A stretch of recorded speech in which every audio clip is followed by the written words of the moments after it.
Mike Puccinelli is live in the newsroom. Mike? Jim, more than 130 firefighters used more than 30 pieces of equipment to put out a fire that ignited early this morning. The Office of Fire Investigation says it's still too early to say what triggered that blaze. Smoke billows from the top of the New Life Temple Church of God in Christ. The fire broke out at around 6 a.m. That's when LaTanya Matthews spotted it.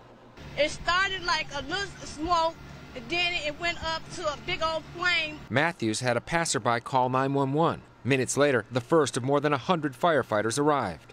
It was very intense. The smoke was everywhere. At times, there was so much smoke, firefighters seemingly disappeared in the noxious clouds. Lewis Wimbley is the grandson of the church's pastor. How hard was it to see the church burning? It was devastating. It was really devastating, heartbreaking. We've been building this church for the last 11 years, and to see all of our work in flames is really something to imagine. Alondia Brown says the church has become something of a second family to her. She says interrupting New Life's ministerial work will be felt outside the walls of the waterlogged church.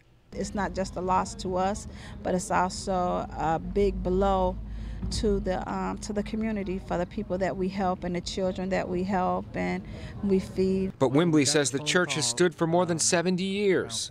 And he says his family has no intention of letting that legacy of worship go up in smoke.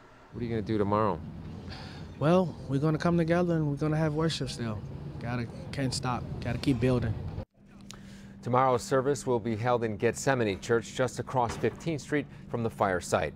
Z's Group board-up company secured the church even though they weren't sure if the church had the insurance to reimburse them for their work. Witnesses say they saw a fireman being helped out of the building, but fire officials, Jim and Mai, say there were no injuries. Okay, Mike Puccinelli, thank you for that.